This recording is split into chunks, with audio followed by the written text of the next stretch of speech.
సాయి గౌతమ్, ఆర్కిపెలగో అంటే ఏంటో తెలుసా? మెనీ ఐలాండ్స్ కలిసి చిన్న చిన్న చిన్న చిన్న ఐలాండ్స్ కలిసి ఒకే గ్రూప్ గా ఫామ్ అయితే దాన్ని ఆర్కిపెలగో అంటారు. Andaman Nicobar is one of the Indian archipelago. మొత్తం 572 ఐలాండ్స్ కలిసి అండమాన్ నికోబార్ అవుతుందండి. మొత్తం 572 ఐలాండ్స్, అన్ని ఐలాండ్స్ ఉన్నాయి. ఈ ఈ 12 ఐలాండ్స్, ఈ 572లో 12 ఐలాండ్స్ లో హై ఇంపాక్ట్ ప్రాజెక్ట్స్ అనేవి, అంటే ఇంటర్నెట్ ప్రాజెక్ట్స్ కానీ, లేకపోతే ఎకనామికల్ ప్రాజెక్ట్స్ కానీ, లేకపోతే మిగిలిన పెద్ద పెద్ద ప్రాజెక్ట్స్ అనేవి వాటికి ఇంపార్టెన్స్ ఇచ్చే కార్యక్రమం కూడా జరుగుతోంది. Sea based organic coconut based of the region.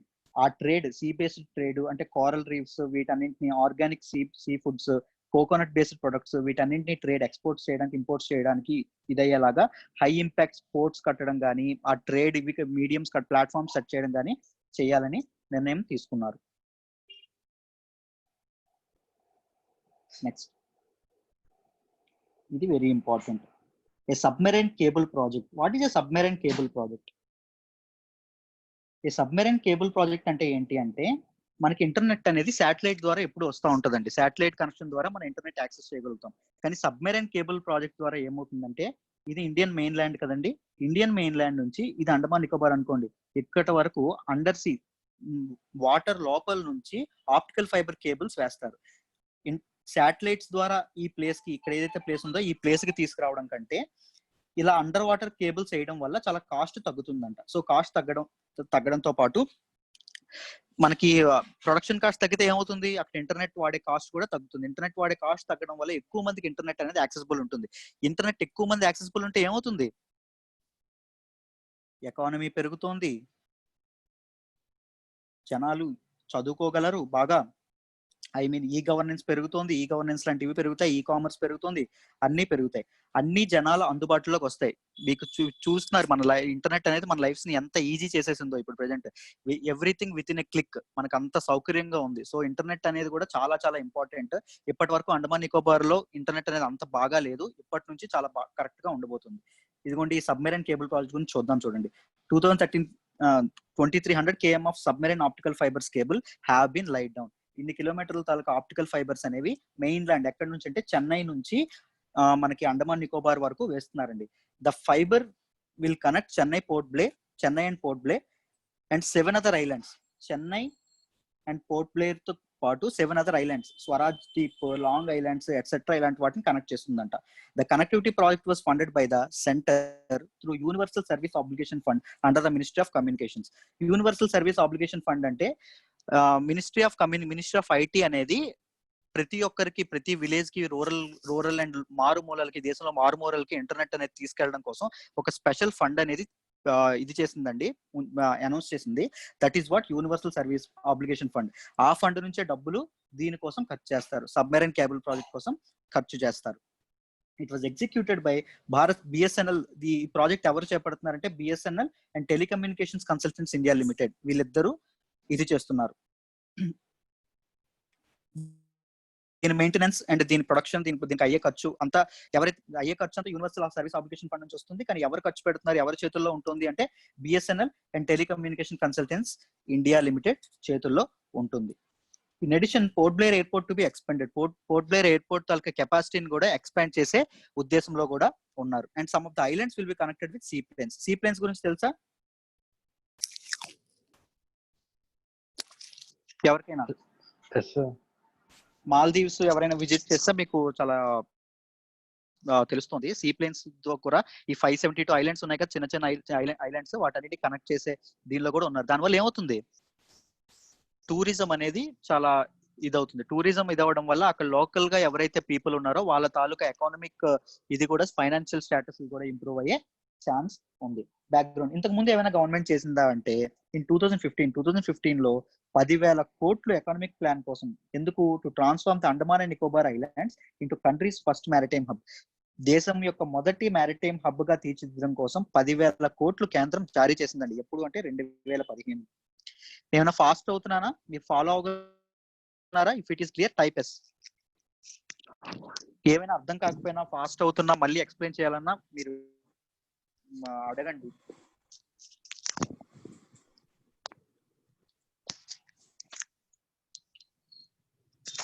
What is maritime hub? Maritime hub అంటే ఏంటి అంటే, ఐ మీన్ ట్రేడ్ కోసం, దీనికోసం ఒక స్పెషల్ స్టేటస్ అండి. ఏదైనా ఒక సముద్రపు తీర ప్రాంతాలు ఏవైతే ఉన్నాయో వాటికి స్పెషల్ స్టేటస్ మ్యారిటైమ్ హబ్ అంటే.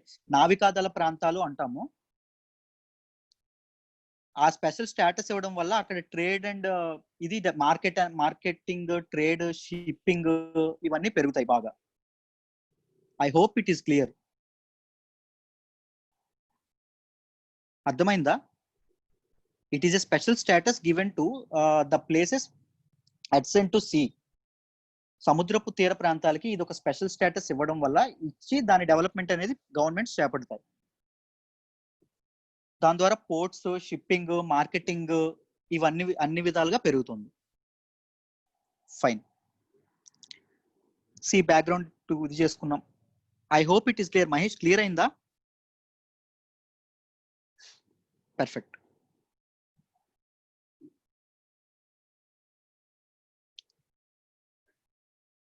ఇది చూడండి.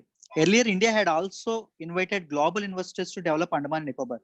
ఇండియా అనేది ముందు అండమాన్ నికోబార్ డెవలప్ చేయడానికి బయట ప్రపంచ దేశాలను కూడా ఆహ్వానించడం జరిగింది. వాటిలో ఇన్వెస్ట్మెంట్ చేయండి, టూరిజం లో ఇన్వెస్ట్మెంట్ చేయండి, ఇలాంటి పిలుపు అయితే ఇచ్చింది. The union government considered island development agency on 1 June 2017 for the development of islands. Islands development మన ఇండియా పరిధిలో, మన ఇండియన్ సావరిన్, మన ఇండియా అండర్ లో ఉన్న ఐలాండ్స్ డెవలప్ చేయడానికి ఐలాండ్ డెవలప్మెంట్ ఏజెన్సీ అనేది మన గవర్నమెంట్ స్టార్ట్ చేయడం కూడా జరిగింది. Let's look at the geographical location of Andaman Nicobar islands. This is Andaman Nicobar islands అండి. ఇక్కడ చూడండి, north Andaman, middle Andaman, lower Andaman. This is Port Blair. Chennai నుంచి ఈ పోర్ట్ బ్లేర్ ఏదైతే ఉందో దీనికి ఆప్టికల్ ఫైబర్ నెట్వర్క్ అనేది కనెక్ట్ చేస్తున్నారు. ఓకేనా? That is main important aspect of this announcement.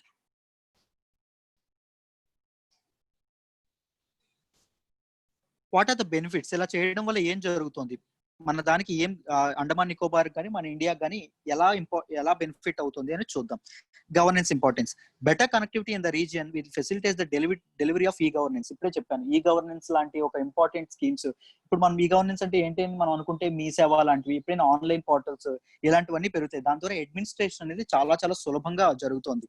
Telemedicine, దీని ద్వారా చిన్న చిన్న రోగాలు కానీ ఏమైనా ఉండేటప్పుడు మెడిసిన్ కూడా అందుబాటులో ఉంటుంది. టెలి ఎడ్యుకేషన్, ఇప్పుడు డిజిటల్ ఎడ్యుకేషన్ ఏదైతే ఉందో, మన ఇప్పుడు ఆన్లైన్ ఎడ్యుకేషన్ లాంటివి ఏవైతే ఉన్నాయో అవన్నీ ఇది చేస్తుంది. Internet is full of resources అండి. ఇంటర్నెట్ అక్కడ లేకపోవడం వల్ల చాలా మంది చదువుకి అన్నిటికీ దూరంగా ఉంటున్నారు. ఈ టెలి ఎడ్యుకేషన్ అనేది ఇది అవ్వడం వల్ల అక్కడ ఎడ్యుకేషన్ లిటరసీ లెవెల్స్ కానీ అన్ని పెరగడం వల్ల జనాల తాలూకు జీవన ప్రమాణాలు అనేవి చాలా పెరుగుతాయి. As a part of digital India initiative లో భాగంగా ఇప్పుడైతే మనం ఆప్టికల్ ఫైబర్స్ తో అయితే ఇంటర్నెట్ కనెక్టివిటీ పెంచుతామన్నారో, దాని వల్ల telemedicine, tele education, e governance, administration కూడా అవకాశాలు కూడా పెరిగే, ఆపర్చునిటీస్ కూడా పెరిగే అవకాశాలు చాలా ఉన్నాయి.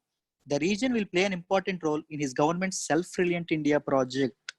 సెల్ఫ్ రిలయంట్ ఇండియా అంటే ఏంటి? ఆత్మనిర్భర్ భారత్ అభియాన్ గురించి మొన్నే మనం నేర్చుకున్నాం. మీరు ఇప్పుడు సెంట్రల్ గవర్నమెంట్ డెసిషన్ తీసుకున్నా మీరు దాన్ని ఆత్మనిర్భర్ భారత్ కి కనెక్ట్ చేసుకోవచ్చు. ప్రతిదీ మనకి 10 years గా గోల్ పెట్టుకున్నారు. ఆత్మనిర్భర్ సెల్ఫ్ రిలయంట్ ఇండియా తన కాళ్ళ మీద తను నిల్చునే విధంగా గోల్ పెట్టుకున్నారు. ఆ గోల్ ప్రకారంగానే సెంట్రల్ గవర్నమెంట్ అనేది పనిచేస్తుంది. ఇప్పుడే చెప్పుకున్నాం, ఇప్పటి వరకు Singapore, Malaysia and Colombo, Sri Lanka మీద డిపెండ్ అవుతున్నాం. కానీ ఇప్పుడు మన కంట్రీ, మన అండమాన్ నికోబార్ మీద మనమే డిపెండ్ అయ్యే ఛాన్స్ మనకి వస్తుంది. మన రిసోర్సెస్ మనమే వాడుకునే ఛాన్స్ దీని వల్ల. That is how we should understand self reliant India project ని ఇది చేయడానికి. ఈ ప్రాజెక్ట్ ఏదైతే మ్యారిటైమ్ హబ్ గా తీర్చిదిద్దే ప్రాజెక్ట్ ఏదైతే ఉందో అది ఎలా ఉపయోగపడుతుందో ఇలా అర్థం చేసుకోవచ్చు. సరే, what are economic benefits? Small enterprises, business process outsourcing services, other medium and large enterprises will also benefit for better connectivity and opportunities in e-commerce. చూడండి, ఒకప్పుడు మనకి ఇప్పుడు ఈ అమెజాన్, ఫ్లిప్కార్ట్ ఇవేవి లేకపోయినప్పుడు మన ఇంత లెవెల్లో పర్చేసెస్ కానీ ఏవైనా చేసేవాళ్ళం కాదు. బట్ ఇవి మనకి ఎప్పుడైతే చాలా అందుబాటులో మన ఫోన్ లోకి వచ్చేసాయో మనకి అమ్మకాలు గట్రా ఎక్కువ పెరిగినాయి, సేల్స్ గట్రా ఎక్కువ పెరిగినాయి. అలాగే ఈ కామర్స్ అనేది ఇప్పుడైతే డిజిటల్ అవుతుందో అండమాన్ నికోబార్, ఈ కామర్స్ అనేది పెరగడం వల్ల ఏమవుతుంది, అక్కడ లోకల్ ఉన్న స్మాల్ ఎంటర్ప్రైజెస్, బిజినెస్ పీపుల్ ఎవరైతే ఉన్నారో వాళ్ళకి చాలా చాలా బెనిఫిట్ అయ్యే అవకాశం కూడా చాలా ఉంది. This can be leverage to promote the government startup India initiative. Startups ఏవైతే ఉన్నాయో అవన్నింటికి ఎక్కువ మంది కస్టమర్స్ ని డ్రా చేసే అవకాశం ఉంటుంది. They can leverage wonderful opportunities that this initiative can give them. The internet cost will also come down. ఇప్పుడే చెప్పుకున్నాం కాస్ట్ రిడక్షన్ అవుతుంది ఆప్టికల్ ఫైబర్ దీని వల్ల. సో కాస్ట్ రిడక్షన్ అవడం వల్ల సప్లై కాస్ట్, ప్రొడక్షన్ కాస్ట్ అనేది తగ్గడం వల్ల కస్టమర్ కి ఇచ్చే రేట్ కూడా తగ్గుతుంది. కస్టమర్ రేట్ ఇచ్చే రేట్ తగ్గడం వల్ల ఇంటర్నెట్ కాస్ట్ అనేవి చాలా తగ్గుతాయి. This will give boost to tourism and local economy. Local ఎకానమీకి బూస్ట్ ఇది ఇవ్వబోతోంది. The building of a transshipment hub will be critical for India's trade and help the group of islands become an important centre for blue economy. Blue economy అంటే ఏంటండి? Fishing అవన్నీ ఉంటుంది sir. Fishing like blue economy అంటే like through the watches of sources of ocean నుంచి ఏదైనా ఎన్ చేసుకోవడం sir. Like fishing కానీ లైక్ ఇలాంటివన్నీ దాని నుంచి వచ్చే ఎకనామీ. ఎగ్జాక్ట్లీ. వాటర్ రిసోర్సెస్ ఉపయోగించుకొని జాబ్ క్రియేషన్ గానీ ఎకానమీ పెరిగినా, ఏ రకంగా మనిషి లివరేజ్ చేసుకున్నా దాన్ని బ్లూ ఎకానమీ అంటారు. వాటర్ రిసోర్సెస్ ని, సీ వాషన్స్ ని గట్రా ఉపయోగించుకొని ఏ విధంగా ఎకానమీ మనం సంపాదించినా, జాబ్ క్రియేషన్ ఏమైనా జరిగినా దాన్ని బ్లూ ఎకానమీ అంటారు. The building of a transshipment hub will be critical for India's trade. ఈ ట్రాన్స్షిప్మెంట్ హబ్ అనేది కన్స్ట్రక్ట్ చేయడం అనేది ఇండియా ట్రేడ్ ని ఇంప్రూవ్ చేయడానికి చాలా చాలా ఉపయోగపడుతుంది. తద్వారా బ్లూ ఎకానమీలో ఇండియా పార్ట్ అనేది ఇంప్రూవ్ అవ్వడానికి కూడా చాలా చాలా ఉపయోగపడుతుంది. What is the strategic importance of this location?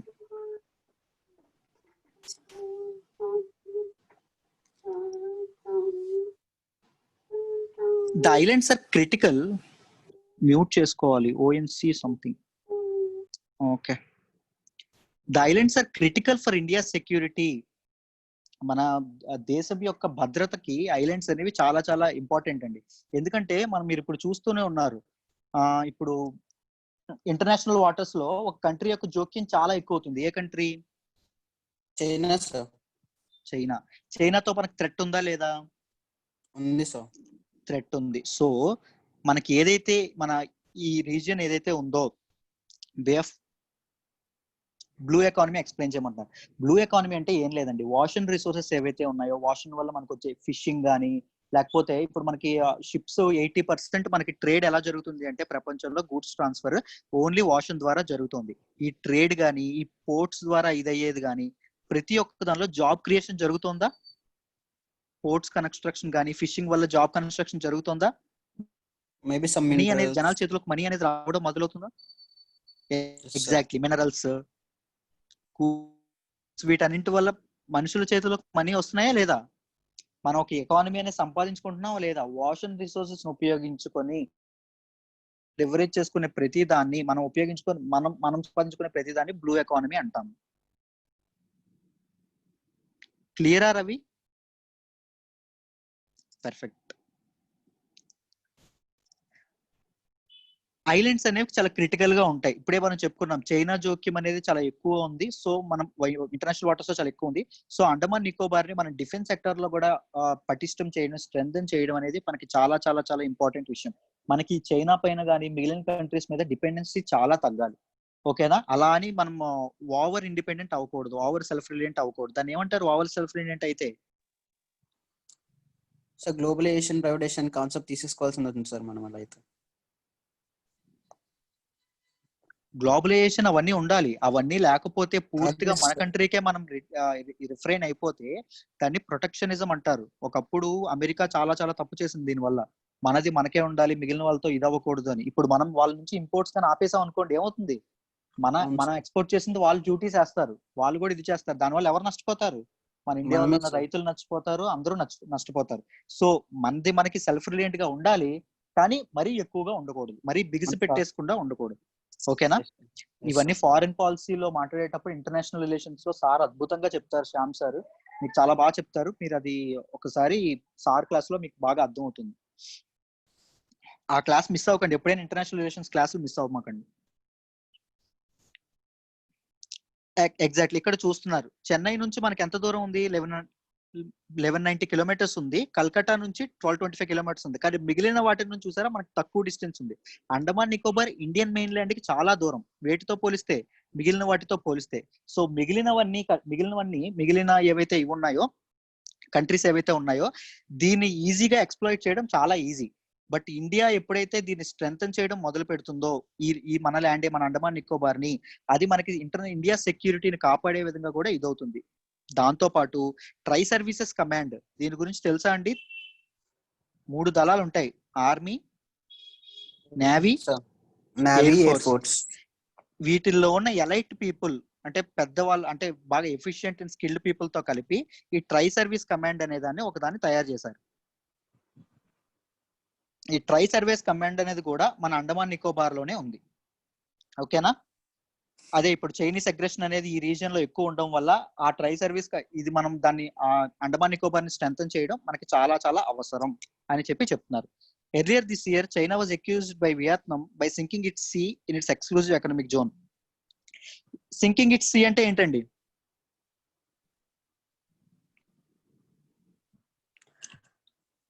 Sir actual గా ప్రతి కంట్రీకి ఒక 1000 కిలోమీటర్స్ వరకు లైక్ సీస్ కానీ లేకపోతే ల్యాండ్ పైన కానీ వాళ్ళకి ఒక రైట్స్ ఉంటుంది సార్. ఒక కంట్రీ ఒక 1000 కిలోమీటర్స్ సరౌండింగ్ బౌండరీస్ వరకు. సో దాన్ని మీ వాయిస్ కట్ అవుతుంది సాయి కార్తిక్.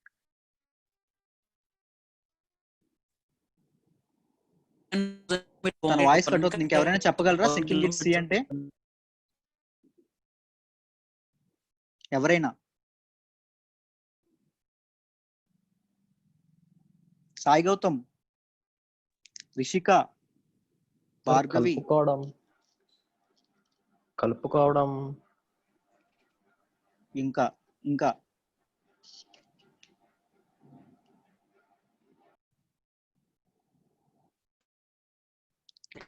ఏం లేదండి. వియత్నాం యొక్క స్పెషల్ ఎకనామిక్ జోన్ ఏదైతే ఉందో, ఎక్స్క్లూజివ్ ఎకనామిక్ జోన్ ఉందో, ఎగ్జాక్ట్లీ అనెక్సింగ్, కైండ్ ఆఫ్ అనెక్సింగ్, ఆ దీనిలోకి సింకింగ్ అదే మన చైనా అనేది చొరబాటు అనేది చేస్తోంది.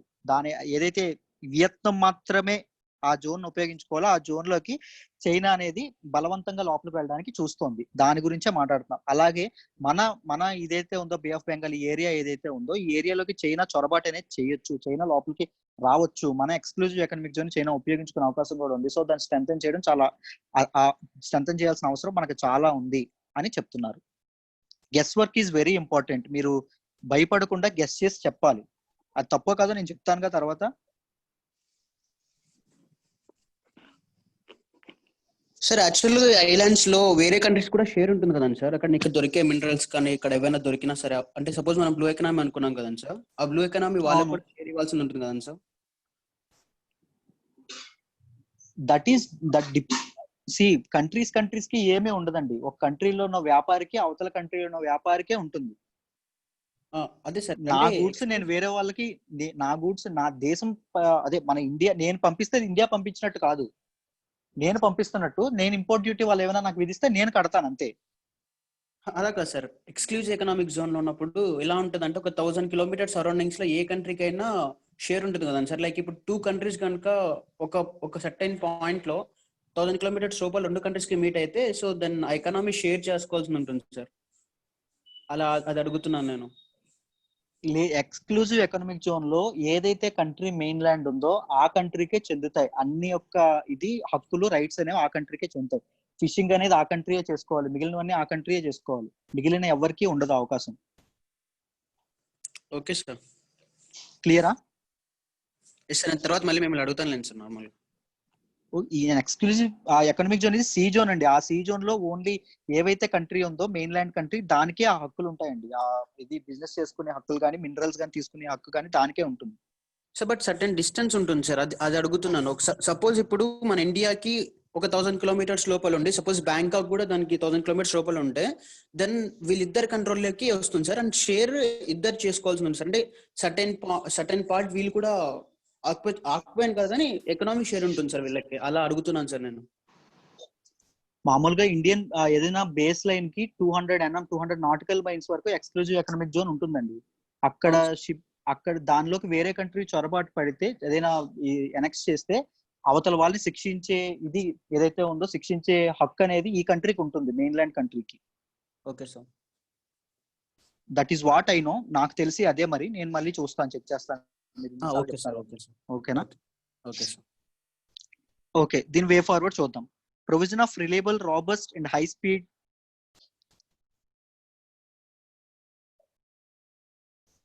Even in the sea for each country. Exactly, అందుకే అదే నాకు తెలిసినంత 200 నాటికల్ మైల్స్. ఒకసారి చూద్దాం. Provision of reliable, robust and high speed telecom and broadband facilities in this islands. ఈ ఐలాండ్ లో ఇవన్నీ reliable, robust, high speed telecom and broadband services facilities ఏవైతే మనకి ఇన్కార్పొరేట్ చేస్తున్నారో అదంతా landmark achievement from the view point of consumers. ఎవరైతే అక్కడ local people ఉన్నారో వాళ్ళందరికీ ఇది ఒక ల్యాండ్ మార్క్ అచీవ్మెంట్ అండి. వాళ్ళు ఇంటర్నెట్ రిసోర్సెస్ కానీ దీన్ని కానీ వాడుకోవడానికి వాళ్ళకి చాలా అవసరం. ఆ అవసరాన్ని ఇప్పుడు ఆ ఛాలెంజెస్ అన్నింటినీ ఇప్పుడు వచ్చిన ఈ అనౌన్స్మెంట్ అనేది ఫుల్ఫిల్ చేసే విధంగానే ఉంది. As well as for strategic and governance reasons. మన స్ట్రాటజిక్ అండ్ అడ్మినిస్ట్రేటివ్ రీజన్స్ ప్రకారంగా కూడా మనకి ఈ నిర్ణయం ఏదైతే ప్రైమ్ మినిస్టర్ తీసుకున్నారో ఇది చాలా చాలా ఇంపార్టెంట్ డెసిషన్ అని వే ఫార్వర్డ్ లో చెప్తున్నారు ఈ ఆర్టికల్లో. I hope it is clear. ఈ ఆర్టికల్ మొత్తం మీకు క్లియర్ గా అర్థమైందా అండి? దీనివల్ల ఏం బెనిఫిట్స్ ఉన్నాయి, ఏం చేశారు, ఎలా జరిగింది అని? Yes sir.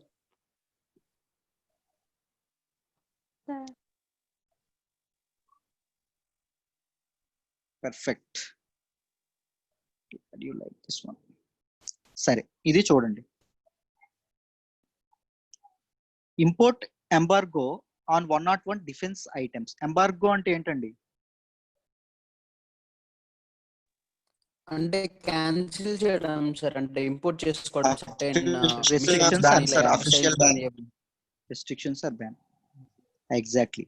101 డిఫెన్స్ ఐటమ్స్ ఏవైతే ఉన్నాయో వాటి మీద మనకి మన గవర్నమెంట్ అనేది డిఫెన్స్ మినిస్ట్రీ అనేది ఒక బ్యాన్ అనొచ్చు, రెస్ట్రిక్షన్స్ అనొచ్చు వేశారు. ఎందుకు వేశారు, వై అని చెప్తే దానికి ఎందుకు అంటున్నారు అంటే indigenisation of defence production. Products అనేవి మన డిఫెన్స్ లో వాడే గన్స్ కానీ, మిసైల్స్ కానీ ఇవన్నీ మన కంట్రీలోనే ప్రొడ్యూస్ అవ్వాలి అనే ఒక ఆశయంతో, అనే ఒక గోల్ తో ఇది చేశారు. చూడండి, దీని ఏం చేస్తుందంటే this will Boost indigenisation of defence production.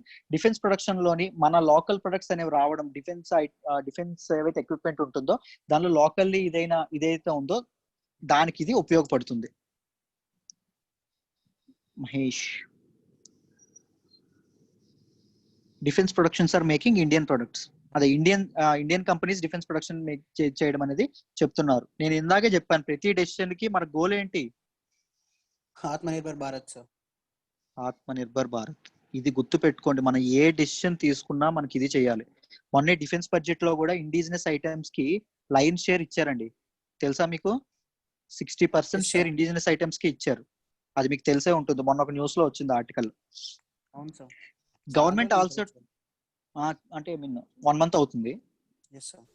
Government also targets to export these indigenously manufactured defence products worth 5 billion. మన దేశంలో మనం ఉపయోగించడమే కాదు, మన దేశంలో తయారు చేసిన బయట కంట్రీస్ కూడా ఎక్స్పోర్ట్ చేయడానికి డిఫెన్స్ మినిస్ట్రీ అనేది ప్లాన్ చేస్తుంది. The manufacturers could be private sector players or defence public sector undertakings. DPSUs అయినా అవ్వచ్చు మ్యానుఫ్యాక్చర్స్, కానీ ప్రైవేట్ ప్లేయర్స్ కూడా అవ్వచ్చు. ప్రైవేట్ ఇన్వెస్ట్మెంట్స్ కూడా ఆహ్వానిస్తోంది గవర్నమెంట్. లిస్ట్ ఆఫ్ ఐటమ్స్ ఏదైతే ఇది చేస్తుందో చూడండి. The list comprises single parts to high technology weapon systems like artillery guns, assault rifles, sonar systems, transport aircrafts, radars and many other items. ఇవన్నీ మీరు చూస్తుంటే ఇవన్నీ very normal and common things అండి. There is no cutting edge technology. ఇవన్నీ అందరు countries produce చేసేవే ఇవన్నీ, ఓకేనా? బట్ ఐ డోంట్ థింక్ మిగిలిన కంట్రీస్ మన మీద వీటి కోసం డిపెండ్ అవుతాయని అనుకోను. బట్ మన లోకల్ ఇండిజినస్ కంపెనీస్ ప్రోత్సహించడం వల్ల మన ఎంఎస్ఎంఈ సెక్టర్ కూడా చాలా చాలా ఇదవుతుంది, చాలా చాలా లాభపడుతుందని చెప్పుకోవచ్చు.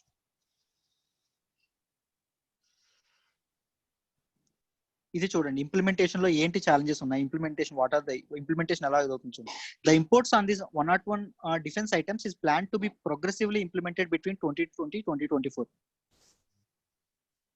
ఈ 4 ఏళ్ళ ఏవైతే 2020 నుంచి 2024 వరకు దీన్ని ఇంప్లిమెంట్ చేయాలని చూస్తున్నారు. ఈ 101 డిఫెన్స్ ఐటమ్స్ మన ఇండియాలోనే ప్రొడ్యూస్ చేసే విధంగా చూస్తున్నారు. Ministry of defence has also bifurcated capital procurement budget. అంటే ఇది తయారు చేయడానికి ఏదైతే మూలధనం అవసరం అవుతుందో, క్యాపిటల్ అవసరం అవుతుందో దాన్ని domestic and foreign capital procurement roots లో ఇది చేశారు. డొమెస్టిక్ ఏంటండి? క్యాపిటల్ డొమెస్టిక్ దీనిలో ఎలా ప్రొక్యూర్ చేస్తారు తెలుసు మనకి. ఇన్వెస్ట్మెంట్స్, బాండ్స్, ఇవన్నింటి గురించి మనకు తెలుసు. ఫారెన్ క్యాపిటల్ ఎలా ఇది చేస్తారు? FII sir. FII foreign investment. ఇది యూరోపియన్, మీకు తెలుసా యూరోపియన్ బాండ్స్ గురించి, వీటి గురించి? బయట కంట్రీస్ లో ఇది చేస్తారు బయట కరెన్సీతో. ఇవన్నీ ఎకానమీలో వస్తాయి, సురేష్ సార్ చెప్తారు వన్ డే. ఎకానమిక్ క్లాసులు కూడా మిస్ అవ్వమాకండి. దీనికి ఇలా స్టాటిక్ కి దీనికి ఇలా కంపేర్ చేసుకుంటూ చదువుకోవాలి ప్రతిసారి. A separate sir. budget head has been created with an outlay of nearly 50,000 crore for domestic capital procurement. Domestic capital procurement కి 52,000 కోట్లు అనేవి సెపరేట్ బడ్జెట్ హెడ్ అనేది అనౌన్స్మెంట్ కూడా చేశారు. In any government contract of over 200 crores, ఇది చూడండి 200 కోట్లకు పైబడి ఏదైనా కాంట్రాక్ట్ ఉంది అంటే దానిలో ఫారిన్ కంపెనీస్ టెండరింగ్ ప్రాసెస్ లో పార్టిసిపేట్ చేయడానికి వీల్లేదు. అంతా ఇండియన్ కంపెనీసే చేయాలి. లేకపోతే ఇండియన్ కంపెనీస్ లో వాళ్ళ పార్ట్నర్షిప్ పెట్టుకొని ఈ రెండు కలిపి టెండర్ వేయొచ్చు, కానీ ఇండివిజువల్ గా ఫారిన్ కంపెనీస్ అనేవి చేయడం అవ్వదు. ఇది ఆల్రెడీ మొన్న న్యూస్ లోకి వచ్చింది, మీకు తెలిసే ఉంటుందని అనుకుంటున్నాను. What are the benefits? ఇలా చేయడం వల్ల బెనిఫిట్స్ ఏంటి అంటే, it will offer an opportunity to the Indian defence industry. Indian defence ఇండస్ట్రీకి ఇది ఒక అవకాశం ఇస్తుంది. ఏ అవకాశం ఇస్తుంది? Manufacturing items in the negative list by using their own design. మన డిజైన్, మన డెవలప్మెంట్, మన క్యాపబిలిటీస్, మన మ్యాన్ పవర్ అంతా మన దాంతో, మన కాళ్ళ మీద, మన చేతులతో మనమే చేసి మనమే బయట కంట్రీస్కి అమ్మొచ్చు, మన వస్తువులను మనమే వాడుకోవచ్చు. దాని ద్వారా ఏమవుతుంది? ఆత్మనిర్భర్ భారత్ ఇనిషియేటివ్ కి ఒక సపోర్ట్ అనేది వస్తోంది. ఎవ్రీ సెక్టర్ లో ఆత్మనిర్భర్ భారత్ నిలుస్తోంది. మీరు గమనిస్తే తెలుస్తుంది మీకు ఈజీగా. What are the issues involved? At least a third of the 101 items are already being produced in India. వీళ్ళు ఇది చేయడమే కాదు, వీళ్ళు ఏదో లిస్ట్ లో 101 అని పెట్టారు, కానీ అందులో 1/3 అంటే ఆల్మోస్ట్ 30 or 35 సంథింగ్ మనకి దేనిలో ఉన్నాయంటే మనకి ఆల్రెడీ ఇండియాలో ప్రొడ్యూస్ అవుతున్నాయి. వాటిని మనం ఇంపోర్ట్ చేసుకొని అక్కర్లా. మరి ఎందుకు ఈ స్పెషల్ గా ఈ బ్యాన్ అనేది అనౌన్స్ చేశారో తెలియదు. దాంతో పాటు ఇంకోటి చూడండి, ఈ light combat helicopter, light transport air craft అనేవి డొమెస్టిక్ మన ఇండియన్ కంట్రీసే ప్రొడ్యూస్ చేస్తున్నాయి, బయట కంట్రీస్ ప్రొడ్యూస్ చేయట్లా అసలు. మళ్ళీ ఇంకా ఎందుకు వీటి మీద ఇంపోర్ట్ బ్యాన్ చేశారో ఇంకా తెలియదు. మన బయట కంట్రీస్ అస్సలు ప్రొడ్యూస్ చేయట్లేదు, మనమే ప్రొడ్యూస్ చేస్తున్నాం. ఇంక ఇంపోర్ట్ బ్యాన్ ఎందుకు ఈ ప్రొడక్ట్స్ మీద? వీటికి సమాధానాలు అనేవి తెలియదు. Items like AK-203 rifle to be produced by the Ordnance Factory Board, Amethi was Russian collaboration stuck over pricing issues. ఇదిగోండి, ఈ AK-203 రైఫిల్ అనే దాని ప్రొడక్షన్ అనేది ఆగిపోయిందంట. ఎందుకంటే స్టక్ ఓవర్ ప్రైసింగ్ ఇష్యూస్ అనేవి ఒక తేడా జరగడం వల్ల, రష్యన్ కొలాబరేషన్ తో ప్రైసింగ్ ఇష్యూస్ తేడా జరగడం వల్ల ఈ AK-203 రైఫిల్ ప్రొడక్షన్ అనేది అర్ధాంతరంగా ఆగిపోయింది. The items in the list are of proven technologies and do not, చెప్పాను కదా ఇప్పుడే, no critical or cutting edge technology. అంతా వెరీ బేసిక్ అండి. Okay, items like AK-203 rifle to be produced by the ordnance factory board అనేది Russian collaboration తో దీన్ని produce చేస్తాను అని చెప్పింది. ప్రొడక్షన్ అనేది మొదలు పెట్టింది, కానీ ఆ ప్రొడక్షన్ అనేది అర్ధాంతరంగా ఆగిపోయింది. ఎందుకు అంటే ప్రైసింగ్ ఇష్యూస్ వల్ల, వాళ్ళ మధ్య ఏదో మనీ రిలేటెడ్ ఇష్యూస్, ప్రైసింగ్ అనేది ఇది అవ్వడం వల్ల, తేడా జరగడం వల్ల వీటి ప్రొడక్షన్ అనేది ఆగిపోయింది అని చెప్తున్నారు. క్లియరా రఘు? ఇలాగా ఎక్కడైనా మధ్యలో నేను ఫాస్ట్ ఎందుకు అవుతానంటే ఓవర్ ఎస్టిమేట్ చేస్తానండి. మీకు అర్థమైపోతుందేమో అని చిన్న ఓవర్ ఎస్టిమేషన్ ఉంటుంది. మీరు ఏమైనా ఫాస్ట్ అయితే ఇలాగే మధ్యలో ఆపి అడగండి. Very good. The items in the list are proven technologies. ఇవన్నీ చాలా బేసిక్ టెక్నాలజీస్ అండి, అంటే ఎప్పటి నుంచో ఉండేవి. There is no critical or cutting edge technology. మనకి టెక్నాలజీ అనేది స్పెషల్ గా ఒక స్పెషల్ టెక్నాలజీ అని కాదు, ప్రతి కంట్రీస్ ప్రొడ్యూస్ చేసేవే ఇవి. దీనికి స్పెషల్ గా ఇంపోర్ట్ బ్యాన్ మనం ఇది చేసి ఆ సెల్ఫ్ రిలయంట్ అవుతుంది అనే ఇదైతే లేదు అని చెప్తున్నారు. Challenge for the government and the armed forces will be to keep this commitment to domestic products in the event of operational requirement. మామూలు ఈ టైంలోనే కాదు, ఆపరేషనల్ రిక్వైర్మెంట్ టైంలో కూడా, ఎప్పుడైతే అత్యవసరమైన సందర్భంలో కూడా మన డొమెస్టిక్ ప్రొడక్ట్స్ నే వాడతాము అని చెప్పి గవర్నమెంట్ నుంచి ఒక కమిట్మెంట్ అనేది ఉండాలి మనకి ఈజీగా. ఎందుకంటే మేక్ ఇన్ ఇండియా స్కీమ్ కూడా 2014 అనౌన్స్ చేసి ఇలాగే చెప్పారు, ఓన్లీ మన దీనిలోనే మేక్ ఇన్ ఇండియా ఇదే ఇదవుతున్నారు, అదే వాడతామన్నారు. కానీ టార్గెట్స్ మాత్రం ఫుల్ఫిల్ అవ్వలేదు. గవర్నమెంట్ ఇన్ని వాడతామని చెప్పినా అంతవరకు రీచ్ అవ్వలేదు. డొమెస్టిక్ ప్రొడక్ట్స్ వాడకం అనేది అంత ఎత్తున జరగలేదు, ప్రామిస్ చేసిన విధంగా జరగలేదు. ఓకేనా? సో ఆపరేషనల్ రిక్వైర్మెంట్ లో వాడేటప్పుడు కూడా గవర్నమెంట్ ఈ ఛాలెంజ్ ని కూడా ఫుల్ఫిల్ చేసే అవసరం అయితే చాలా ఉంది. క్లియరా?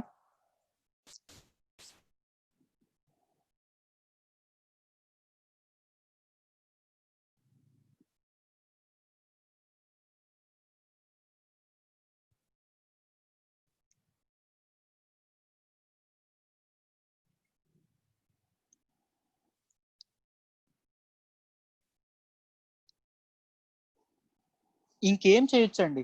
ఇంకా సెల్ఫ్ రిలియంట్ అవుతూ మన కంట్రీకి మనం మంచి ప్రొడక్ట్స్ ఎక్స్పోర్ట్ చేయాలంటే ఏం చేయొచ్చు? మీరున్నారు డిఫెన్స్ మినిస్ట్రీకి అడ్వైజర్స్ గా మీరున్నారు, డిఫెన్స్ మినిస్టర్ సెక్రటరియట్ లో మీరున్నారు, మీరు చెప్పండి ఏం చేస్తారు మీరైతే డెసిషన్.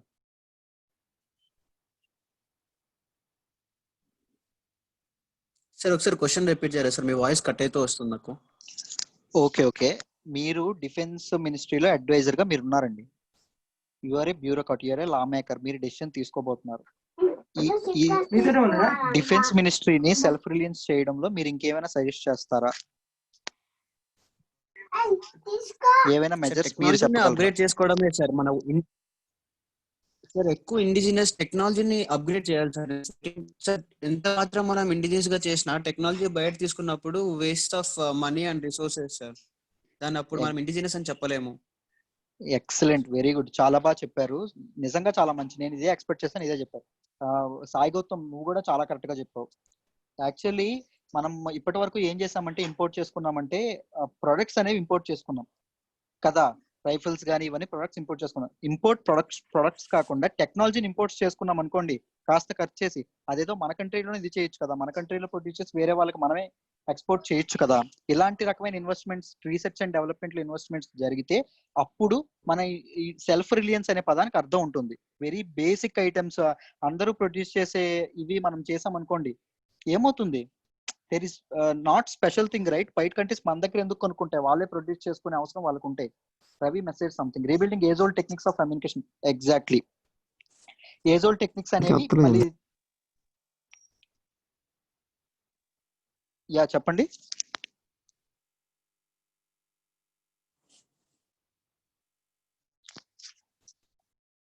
రైట్, సో క్లియరా?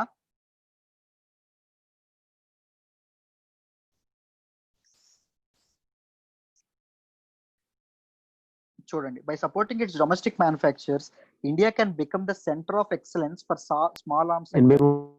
చిన్న చిన్న రైఫిల్స్, చిన్న స్మాల్ ఆర్మ్స్ సెక్టర్ లో మన ఇండియా తన ఇది చేసుకోవచ్చు, తన కమాండ్ అనేది చూపించవచ్చు. But it will also reduce the import dependence of arms and communication. Arms and import dependence అనేది కూడా తగ్గుతుంది. But domestic manufacturing of arms will also create jobs for Indians. ఈ డొమెస్టిక్ మ్యానుఫ్యాక్చరింగ్ ఏదైతే ఉందో క్రియేట్ చేయడం వల్ల మనకి ఫార్మ్స్ పెరుగుతాయి, దాంతో పాటు మ్యాన్ పవర్ పెరుగుతుంది, సో జాబ్స్ కూడా క్రియేట్ అవుతాయి.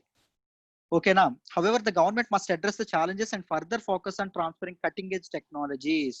ఇప్పుడే చెప్పుకున్నాం, మంచి టెక్నాలజీస్, పర్ఫెక్ట్ టెక్నాలజీస్ బయట కంట్రీస్ నుంచి ఇంపోర్ట్ చేసుకోవడం, లేకపోతే రీసెర్చ్ అండ్ డెవలప్మెంట్ తో మన సైంటిస్టుల ద్వారానే R&D కానీ DRDO special powers, research special powers ఇవ్వడం కానీ, ఇవన్నీ చేయడం వల్ల, ఇన్వెస్ట్మెంట్స్ ఎక్కువ, రీసెర్చ్ అండ్ డెవలప్మెంట్ ఎక్కువ ఇన్వెస్ట్మెంట్స్ చేయడం వల్ల, కటింగ్ ఎడ్జ్ టెక్నాలజీని ప్రోత్సహించడం వల్ల మనం ఎక్స్పోర్ట్ అనేది మనం చేయడానికి ఇదవుతుంది.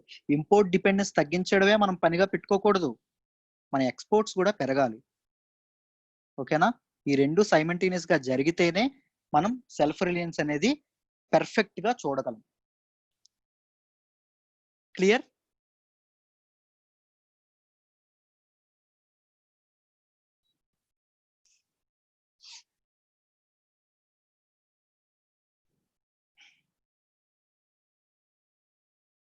Raghu, clear?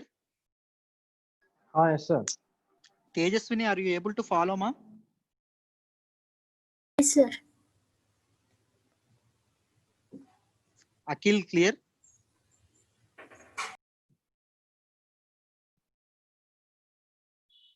Yes, sir. Yes. Bhargavi? Yes, sir. Clear, sir. Rishika?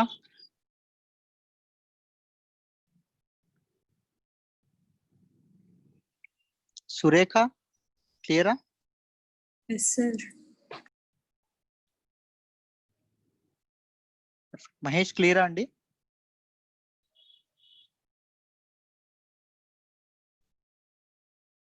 నాతో ఇద్దరు మాట్లాడట్లా అసలు, రిషిక అండ్ మహేష్ ఇద్దరు నూరు పట్ల ఇప్పుడు ప్రతిరోజు.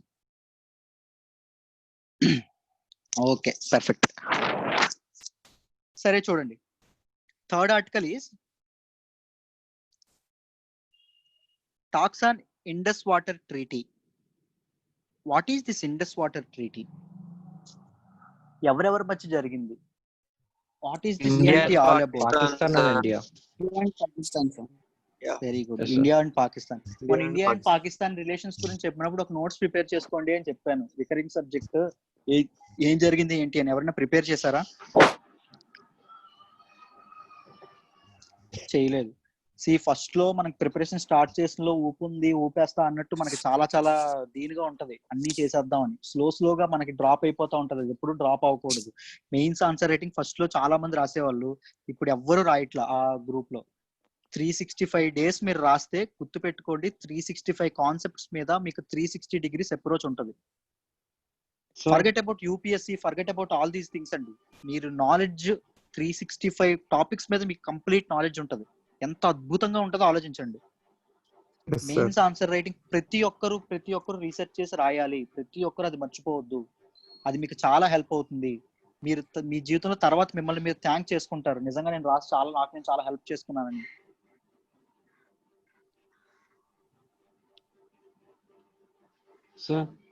అవునా? అవునా మహేష్? ఉంది కదా, మీరు జాయిన్ అవ్వలేదా మెయిన్స్ ఆన్సర్ రైటింగ్ కి? లేదు సార్, మాకు దాని గురించి ఏం చెప్పలేదు సార్. దాని గురించి ఏం చెప్పలేదు సార్, మాకు ఏం నో చెప్పలేదు. సార్ చెప్పలేదు. మీరు యూపీఎస్సీ ఇన్ఫినిటీ మెంబర్స్ లో ఉన్నారా? ఉన్నాను సార్. ఓకే, నేను యూపీఎస్సీ ఇన్ఫినిటీ లో గ్రూప్ తాలకి ఇది పోస్ట్ చేస్తానమ్మా. దానిలో మీకు లింక్ పోస్ట్ చేస్తాను. అది మీకు క్వశ్చన్స్ రోజు పెడతాము, రోజు మీ పేపర్ కరెక్షన్ ఉంటది, అందులో రెగ్యులర్ గా రాయండి. ఓకేనా? Okay sir. Okay sir. Okay fine. ఇప్పుడు చూడండి, talks on Indus water treaty. Indus water treaty అనేది ఎవరెవరి మధ్య జరిగింది అంటే ఇండియా అండ్ పాకిస్తాన్ మధ్య జరిగింది. అసలు ఏం జరిగింది, దీని కథ ఏంటో మనం తెలుసుకుందాం. వాట్ హ్యాపెండ్ అనేది.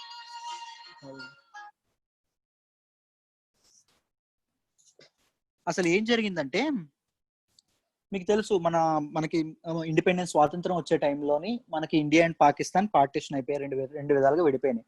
ఇండియా అండ్ పాకిస్తాన్ మధ్యలో చాలా ఇష్యూస్ ఉన్నాయి, టెరిటోరియల్ ఇష్యూస్ నడిచేవి, మనకి పొలిటికల్ ఇష్యూస్ జరిగేవి, చాలా చాలా డిఫరెన్సెస్ ఉండేవి. దాంతో పాటు చాలా ఇంపార్టెంట్ ఇష్యూ రెండు కంట్రీస్ మీద ఉన్నది ఏంటంటే వాటర్ ఇష్యూ. వాటర్ షేరింగ్ అనేది చాలా చాలా ఇది జరిగింది. అయితే రెండు కంట్రీస్ చాలా, ఏ వాటర్ అంటే ఇండస్ రివర్, రెండింటి కంట్రీ కామన్ రివర్ ఏమైతే ఉందో ఇండస్ రివర్ వాటర్ ఎలా షేర్ చేసుకుంటాము అని చెప్పి రెండు కంట్రీస్ మధ్య తగాదాలు ఉండేవి. కాకపోతే పాకిస్తాన్ కి ఇంకాస్త ఎక్కువ భయం ఉండేది, ఎందుకంటే ఇండస్ వాటర్ అనేది ఎక్కడ స్టార్ట్ అవుతుంది, ఆరిజిన్ అనేది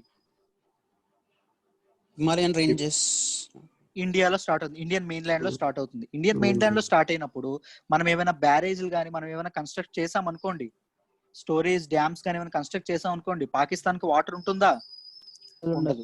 పాకిస్తాన్ ఇది చాలా సీరియస్ ఇష్యూగా తీసుకుంది, ఇండియాతో చాలా సార్లు సంప్రదింపులకు వచ్చింది, ఇండియా కూడా దేనిగానే ఇది చేసింది. కానీ పాకిస్తాన్ పూర్తిగా కోరుకుంది ఎలా అంటే అన్ని రివర్స్ తాలూకా హైయెస్ట్ రేషియో అంటే ఆరిజిన్ ఇండియాలో ఉన్నప్పటికీ 50-50 మాకు ఇవ్వండి, ఇది మాకు ఇవ్వండి అని చెప్పి గొడవ పెట్టేది.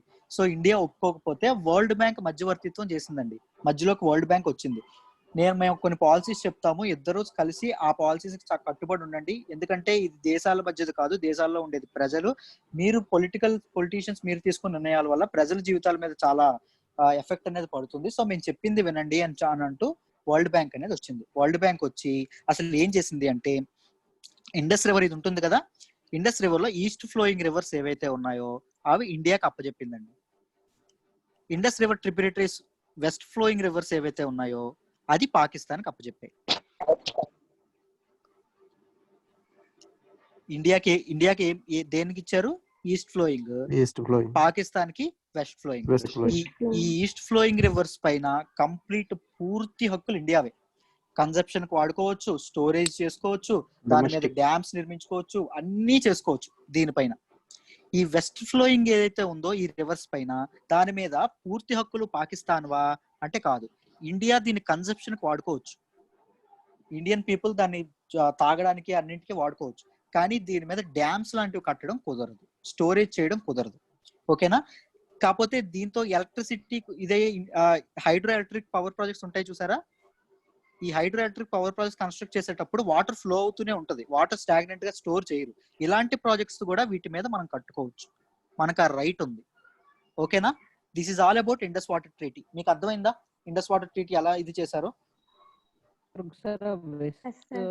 Flowing reverse and east flowing reverse ఒకసారి చెప్పారా సార్? చెప్తానమ్మా, కంప్లీట్ మొత్తం డీటెయిల్స్ ప్రిలిమ్స్ లో ఫ్యాక్ట్స్ అన్ని ఇస్తాను మీకు. ఈ ఈస్ట్ ఫ్లోయింగ్ వెస్ట్ ఫ్లోయింగ్ మధ్య పవర్స్ అనేవి రైట్స్ అనేవి ఎలా డివైడ్ అయ్యో మీకు అర్థమైందా? అర్థమైంది. ఈ ట్రీటీ మీద let me show that slide.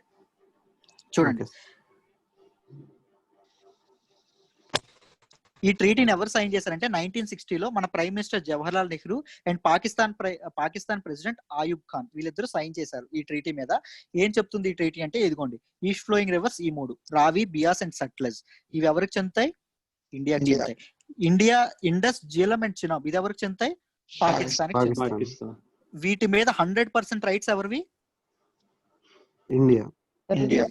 ఈ రివర్స్ మీద 80% రైట్స్ పాకిస్తాన్వి, 20% రైట్స్ ఇండియావి. ఈ 20% లో కూడా మనం స్టోరేజ్ డ్యామ్స్ కానీ ఇవేవి కన్స్ట్రక్ట్ చేయడం అనేది కుదరదు. వరల్డ్ బ్యాంక్ ఈ రకంగా ఒక సెటిల్మెంట్ చేసి వెళ్ళింది. దాంతో పాటు పాకిస్తాన్ లో కెనల్స్ ఇది చేయడానికి మనకి ఫైనాన్షియల్ సపోర్ట్ కూడా వరల్డ్ బ్యాంక్ అనేది ఆ టైంలో ఇవ్వడం జరిగింది. ఓకేనా? అసలు ఇప్పుడు ఇది న్యూస్ లోకి ఎందుకు వచ్చింది సార్? ఓకే, అప్పుడు సెటిల్ అయింది కదా, ఏమైంది? రీసెంట్ గా మనం ఒక హైడ్రో ఎలక్ట్రిక్ పవర్ ప్లాంట్ చేశాం సార్ చీనాబ్ రివర్ మీద, అందుకోసం. Exactly, nice. ఇది చూడండి, సేమ్ తను చెప్పిందో చెప్పబోతున్నా. రీసెంట్ గా ఏమవుతుందంటే, చినాబ్ రివర్ మీద మనం Kishtwar district of Jammu and Kashmir లో మనం హైడ్రో ఎలక్ట్రిక్ పవర్ ప్లాంట్ నిర్మిస్తున్నాం. దాని తాలూకా డిజైన్ అనేది రిలీజ్ చేశారు. ఆ డిజైన్ ఎలా ఉంది అంటే, వాటర్ స్టోరేజ్ అయ్యే సైన్స్ ఉన్నాయి. వాటర్ మనం స్టోర్ చేస్తున్నట్టు చిన్న ఇది అనేది పాకిస్తాన్ లేవనెత్తింది. ఇండియా వాటర్ అది ఇండస్ వాటర్ ట్రీటీకి విరుద్ధము, అలా చేయకూడదు అని చెప్పి పాకిస్తాన్ ఏం చేసింది, ఇండియాని చర్చలకు పిలిచింది. ఇండస్ వాటర్ ట్రీటీ ప్రకారంగా ప్రతి 2 years కి చర్చలు జరగాలి. లాస్ట్ టైం 2019లో ఇస్లామాబాద్ లో జరిగింది.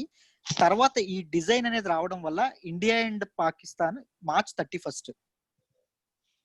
31న ఈ ట్రీటీ గురించి మాట్లాడే ఇది ఉంది. ఇండియా ఏం చెప్పింది, వర్చువల్ మీటింగ్, ఒక వీడియో కాన్ఫరెన్స్ ద్వారా ఒక మీటింగ్ కన్స్ట్రక్ట్ చేసుకుందాం అని చెప్పింది. ఎందుకు చెప్పింది? మార్చ్ అప్పుడు ఏముంది మనకి, పీక్ స్టేజ్ లో కరోనా వైరస్ ఉంది. పాకిస్తాన్ ఏమైంది, లేదు మనం ఫిజికల్ గా మీట్ అవ్వాలి, కలుసుకోవాలి అని చెప్పింది. ఇండియా దానికి ఒప్పుకోవాలి. అప్పటి తర్వాత ఇప్పుడు పాకిస్తాన్ ఏం చెప్తుంది, మీటింగ్ కి రండి అని పిలుస్తుంది. మళ్ళీ ఇండియా దాన్ని ఏం చేసింది, మేము రాము అంటుంది ఇండియా. ఓకేనా? దీని ద్వారా పాకిస్తాన్ ఏం చేస్తుందంటే, world bank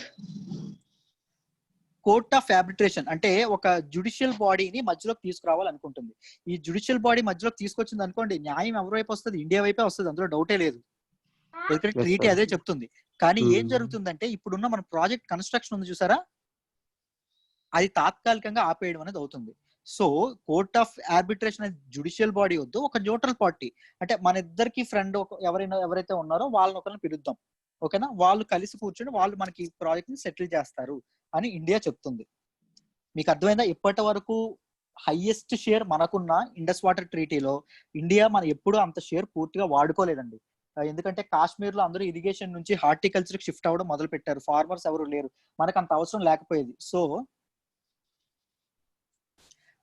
court of arbitration అంటే ఒక మధ్యవర్తిత్వం అండి. 2 దేశాల మధ్య ఏదైనా ఒక జ్యుడిషియల్ బాడీ ఏదైతే ఉందో అది వచ్చి సెటిల్మెంట్ చేస్తుంది. That is a judicial body. దానికి లీగల్ హక్కులనే ఉంటాయి. ఓకేనా? కాదు అంటే యాక్షన్ తీసుకునే ఇది తనకు ఉంటుంది ఆ బాడీకి. న్యూట్రల్ పార్టీకి అలా ఉండదు. మధ్యలో వచ్చి చక్కగా ఇది చేస్తుంది, అంటే సెటిల్మెంట్ చేసి ఇది వినండి అని కన్విన్స్ చేస్తుంది. సార్ మధ్యలో మీకు అర్థమైందా? సార్ కానీ ఇండియాకి ఫేవర్ ఎందుకు చేస్తారు సార్? ఎవరు కోర్ట్ ఆఫ్ ఆర్బిట్రేషన్ సార్? ఎవరు వచ్చినా ఇండియాకి అదే కదా నేను చెప్పాను. వెస్టర్న్ ఫ్లోయింగ్ రివర్స్ ఉన్నాయండి. వెస్టర్న్ ఫ్లోయింగ్ రివర్స్ మీద మనం స్టోరేజ్ డ్యామ్స్ మనం కట్టుకోకూడదు, కానీ హైడ్రో ఎలక్ట్రిక్ పవర్ ప్లాంట్స్ మనం కట్టుకోవచ్చు. ఎందుకంటే అక్కడ వాటర్ స్టోర్ అవ్వదు, రన్ అవుతూనే ఉంటది వాటర్. న్యాయం మన వైపే ఉంది, ఈ ప్రాజెక్ట్ మొత్తంలో మన వైపే ఉంది, కానీ పాకిస్తాన్ దీన్ని ఇష్యూ చేయాలని చూస్తుంది అంతే. క్లియరా? ఇలా ఇరిగేషన్ అనేది కాశ్మీర్ లో హార్టికల్చర్ కి ఇది అవ్వడం వల్ల ఇండియా ఈ ప్రాజెక్ట్స్ మీద అంత వాటర్ దీని మీద ఎక్కువ డిపెండ్ అవ్వాలి. కానీ మనం నిన్నే మాట్లాడుకున్నాం, మన ఎలక్ట్రిసిటీ ఇవన్నీ మనకు చాలా అవసరం ఇప్పుడు కదా. అన్నింట్లోని మనం ఇండియాని ఎలక్ట్రిక్ ఇది చేయబోతున్నాం, అన్నింట్లోని పూర్తిగా ఫాజిల్ ఫ్యూయల్స్ వాడకం ఇవన్నీ తగ్గించబోతున్నాం. వీటి కోసం మన ఎలక్ట్రిసిటీ అవసరం కాబట్టి మన ప్రైమ్ మినిస్టర్ 2018-19 సంథింగ్ ఎగ్జాక్ట్ నాకు ఐడియా లేదు, ఏం చెప్పారంటే ఇండస్ వాటర్ ట్రీటీలో పూర్తి ఇది మేము చేయబోతున్నాం, పూర్తి వాటర్ అనేది పూర్తి మా అవసరాలకు ఉపయోగించుకోబోతున్నాం అని చెప్పి ఒక అనౌన్స్మెంట్ చేశారు. అక్కడ నుంచి పాకిస్తాన్కి భయం మొదలైంది. క్లియర్?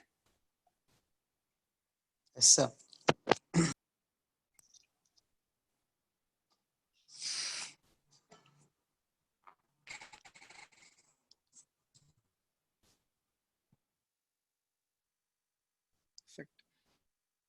దీని గురించి తెలుసా? అగ్రికల్చర్ ఇన్ఫ్రాస్ట్రక్చర్ ఫండ్ చదివారా ఎవరైనా?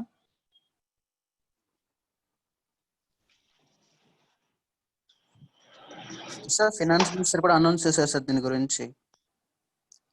ఏం అనౌన్స్ చేస్తారు? Like self reliant 1 lakh crores 1 lakh crore transfer అని యూజ్ చేయాలని అగ్రికల్చర్ సెక్టర్ లో. అంటే గవర్నమెంట్ ఎలా యూజ్ చేస్తుంది? యూజ్ చేయడం అంటే డ్యామ్స్ కట్టిస్తుందా, ఇరిగేషన్ ప్రాజెక్ట్స్ కట్టిస్తుందా, లేకపోతే ఏం చేస్తుంది 1 lakh crores ని? Sir cold storage, warehousing, back and supply chains, harvesting facilities అలా వాటిని ఇంప్రూవ్ చేయడానికి సార్. ఓకే. ఇంకా రైతులకు loans అప్పులు ఇవ్వడం ఇచ్చేవి సార్. ఉంటాయి చూసారా? Exactly loans. అప్పులు ఇచ్చేవి ఉంటాయి కదా, వాళ్ళకి కూడా ఇచ్చే ఇది కూడా ఉంది. ఎక్కువ లోన్స్ కండి, మిగిలినవన్నీ పక్కన ఫస్ట్ లోన్స్. ఫార్మర్ చేతిలో డబ్బు పెట్టడం అనేది ఈ ప్రాజెక్ట్ యొక్క మెయిన్ ఉద్దేశం.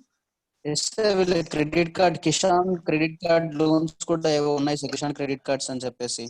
ఎగ్జాక్ట్లీ. నైస్. క్రెడిట్ గ్యారంటీ కూడా ఇస్తుంది. What is credit guarantee? ఎవరు చెప్పారు ఇప్పుడు క్రెడిట్ గ్యారంటీ అని? సురేఖ, క్రెడిట్ గ్యారంటీ అంటే ఏంటమ్మా?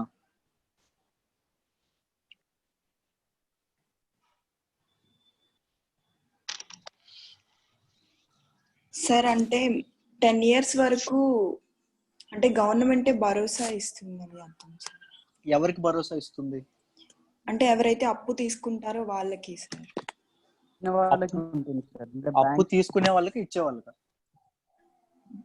బ్యాంక్స్ కి భరోసా బ్యాంక్స్ కి సార్. బ్యాంక్స్ కి భరోసా ఇస్తుంది. నైస్.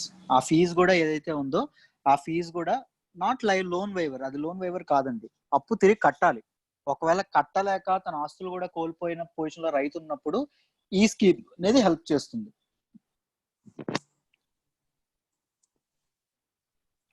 చూడండి, అగ్రికల్చర్ ఇన్ఫ్రాస్ట్రక్చర్ ఫండ్ గురించి కంప్లీట్ గా మాట్లాడుకుందాం. Prime minister Narendra Modi recently launch the financing facility of 1 lakh crore, 1 లక్ష కోట్లు అనౌన్స్ చేశారు. Under the agriculture infrastructure fund ద్వారా వీడియో కాన్ఫరెన్స్ ద్వారా ఈ ఫండ్ ని అనౌన్స్ చేశారు. ఎంత అంటే 1 లక్ష కోట్ల రూపాయలు.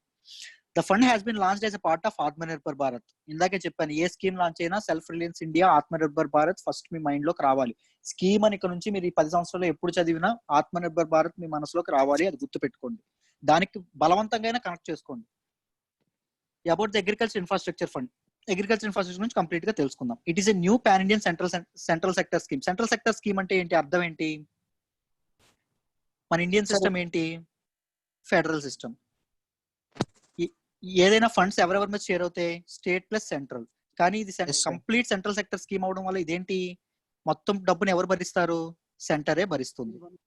సెంట్రల్ గవర్నమెంటే భరిస్తుంది.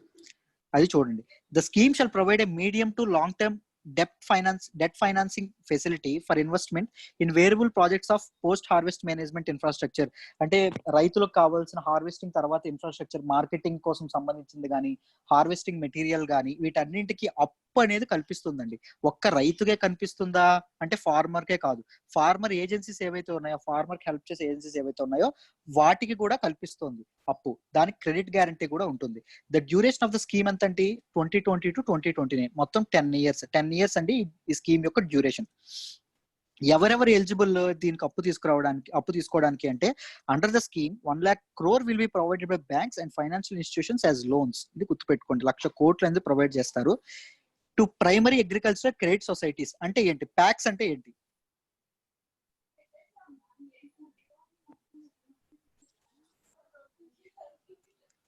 ఇవేం చేస్తాయంటే ఫార్మర్స్ కి అప్పు అనేది ఇస్తాయండి. ఫార్మర్స్ కి తక్కువ వడ్డీకి అప్పు ఇచ్చే వాటిని ప్రైమరీ అగ్రికల్చర్ క్రెడిట్ సొసైటీస్ అంటాము. వీటికి గవర్నమెంట్ అప్పిస్తుంది పూర్తి సొసైటీకి. ఓకేనా? అదే బ్యాంక్స్ అనేవి అప్పిచ్చేటట్టు చేశారు. మార్కెటింగ్ కోఆపరేటివ్ సొసైటీస్ అంటే ఏంటి? రైతు పండించిన ఏదైతే పంట ఉంటుందో కొంత డబ్బు తీసుకొని మార్కెటింగ్ చేసి పెడతాయి, అమ్మి పెడతాయి. ఓకేనా? వాటికి కూడా అప్పులు ఇచ్చే దీనిలో ఉన్నారు. ఫార్మర్ ప్రొడ్యూసర్ ఆర్గనైజేషన్స్, ఎఫ్పిఓస్ అంటే ఏంటండి? ఎఫ్పిఓస్ లో ఫార్మర్సే ఉంటారు. ఆ ఫార్మర్స్ ఏం చేస్తారంటే డైరెక్ట్ కార్పొరేట్స్ కానీ, డైరెక్ట్ పెద్ద పెద్ద కంపెనీలతో కానీ డైరెక్ట్ బేరం మాట్లాడుకుంటారు. ఇంత ప్రైసే ఉండాలి, అంత ప్రైసే కాకుండా డైరెక్ట్ వాళ్ళే మాట్లాడుకుంటారు మొత్తం. వాటిని ఎఫ్పిఓస్ అంటారు. ఎస్హెచ్జి, సెల్ఫ్ హెల్ప్ గ్రూప్స్ అంటే ఏంటండి? డ్వాక్రా, ఇవన్నీ మనకు తెలుసు కదా. ఉమెన్ ఎంపవర్మెంట్ కోసం. డ్వాక్రా. ఉమెన్ ఎంపవర్మెంట్ వీటన్నింటి కోసం. ఫార్మర్స్, మామూలు farmers, joint liability groups, multipurpose cooperative societies, startups, educational startups ఇవైతే ఉన్నాయో వాటన్నింటికి మనకి బ్యాంక్స్ అండ్ ఫైనాన్షియల్ ఇన్స్టిట్యూషన్స్ అనేవి అప్పు ఇస్తాయి. అప్పు ఇవ్వడానికి ఎంత ఫండ్ ఇచ్చేశారు? 1 lakh crores. ఇది గుర్తుపెట్టుకోండి. Interest subvention. All loans under this financing facility will have interest subvention of 3% per annum up to a limit of 2 crores. అంటే ఇంట్రెస్ట్ లో 3% గవర్నమెంటే కడుతుంది. ఓకేనా? అది కూడా చెప్తున్నారు. మొత్తం ఎన్ని కోట్ల అప్పుకి? 2 కోట్ల అప్పు లోపు ఉంటే, ఫార్మర్ కానీ సొసైటీ కానీ తీసుకున్న అప్పు 2 కోట్ల కంటే లోపు ఉంటే 3% అనేది గవర్నమెంటే కడుతుంది. అది గుర్తుపెట్టుకోండి. A subvention will be available for a maximum period of 7 years. మొత్తం 10 years స్కీమ్ లో 10 years కడుతుందంటే కట్టదు, ఓన్లీ 7 years అలా కడుతుంది. మిగిలిన 3 years పూర్తిగా ఫార్మరే కట్టుకోవాలి. అది గుర్తుపెట్టుకోండి. చూడండి, క్రెడిట్ గ్యారంటీ. క్రెడిట్ గ్యారంటీ అంటే ఏంటి అంటే, నేను ఇప్పుడు బ్యాంక్ వెళ్ళి నాకు 10 లక్షల రూపాయలు అప్పు కావాలన్నాను. 10 లక్షల రూపాయలు అప్పు కావాలంటే వెంటనే బ్యాంక్ వాడు ఇస్తాడా? తీసుకో బాబు అని ఇస్తాడా? ఇవ్వడు. ఇవ్వరు. ఏమడుగుతాడు బ్యాంక్? ఆయన సెక్యూరిటీ. ఏవైనా సెక్యూరిటీ, కొలెటరల్ సెక్యూరిటీస్ ఏమైనా అడుగుతాడు. మన దగ్గర సెక్యూరిటీస్ లేవు. అప్పుడు నేనేమవుతాను? డబ్బుకు దూరం అవుతాను. నా దగ్గర మంచి ఐడియా ఉంది ఏదైనా వ్యాపారం పెట్టడానికి, బట్ నా దగ్గర ఆస్తి లేదు, డబ్బు లేదు. ఆ టైంలో నేను ఎవరిని అప్రోచ్ అవ్వాలి అంటే, ఇదిగోండి క్రెడిట్ గ్యారంటీ ఇన్స్టిట్యూషన్స్ ఉంటాయి కదా, వాళ్ళని అప్రోచ్ అవ్వాలి. వాళ్ళు నా ఐడియాని, నా బిజినెస్, నా టర్న్ ఓవర్ ఎంత వస్తుందో ఒక ఎస్టిమేట్ పెట్టి 50 to 80% ఆఫ్ మై అమౌంట్ కి క్రెడిట్ గ్యారంటీ ఇస్తారు, నాకు వచ్చే రాబడి అసెస్ చేసి. ఓకేనా? దాన్ని క్రెడిట్ గ్యారంటీ స్కీమ్స్ కింద వస్తాయి. అవి మామూలుగా ఎవరికి ఇస్తారంటే మైక్రో అండ్ స్మాల్ ఎంటర్ప్రైజెస్ వాళ్ళకి ఇస్తారు. ఆ స్కీమ్ అండర్ లోనే ఇప్పుడు మన ఫార్మర్స్ కూడా క్రెడిట్ గ్యారంటీ అనేది ఇవ్వడం జరుగుతుంది. క్రెడిట్ గ్యారంటీకి ఒక సెపరేట్ ఫీ అనేది కట్టవలసి వస్తుంది. ఆ ఫీ కూడా గవర్నమెంటే భరిస్తోంది. ఇన్ కేస్ ఆఫ్ ఎఫ్పిఓస్ ఇది ఇచ్చే టైంలో కూడా క్రెడిట్ గ్యారంటీ అనేది వస్తుంది. ఆ క్రెడిట్ గ్యారంటీ ఏ స్కీమ్ కింద వస్తుంది అంటే, FPO promotion scheme of department of agriculture, cooperation and farmers welfare. ఓకేనా? ఈ స్కీమ్ ప్రకారంగా ఎఫ్పిఓస్ కూడా క్రెడిట్ గ్యారంటీ అనేది లభిస్తోంది. ఈ ఫండ్ ఎవరు మేనేజ్ చేస్తారు, ఎలా మేనేజ్ చేస్తారంటే, it will be managed and monitor through an online management information system platform. ఈ ప్లాట్ఫామ్ అనేది వాచ్ డాగ్ అండి. ఎలా నడుస్తుంది, ఏం జరుగుతుంది అని చూపించడానికి ఈ ప్లాట్ఫామే చూస్తుంది, ట్రాన్స్పరెంట్ గా ఉందా, ఎలా జరుగుతుంది అని. The national, state, district level monitoring committees will be set up to ensure real-time monitoring and effective feedback. అంటే decentralized system of monitoring, decentralized system of administration అనేది ఇక్కడ నియమించి, కమిటీస్ అనే స్పెషల్ కమిటీస్ నియమించి, రియల్ టైమ్ లో ఎలా జరుగుతోంది, correct గా అందుతుందా రైతుకి, రైతు కరెక్ట్ గా ఉపయోగించుకుంటున్నాడా, ఇవన్నింటినీ అసెస్ చేసేది అనేది జరుగుతుంది. క్లియర్? అర్థమైందా?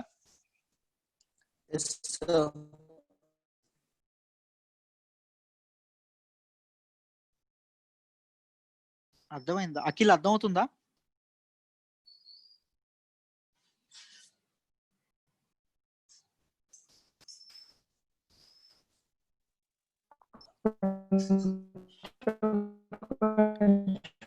Very good. ప్రతిరోజు ఒక స్కీమ్ చెప్తా అన్నాను. ఈ రోజు ప్రధాన మంత్రి జన్ ధన్ యోజన స్కీమ్ గురించి చెప్తాను. నిన్నటి పీడిఎఫ్ గ్రూప్ లో అప్లోడ్ చేయలేదు కదండి? లేదు సార్. సార్ చేశారా? చేయలేదు. నేను చేస్తాను ఈరోజు. షూర్ మహేష్.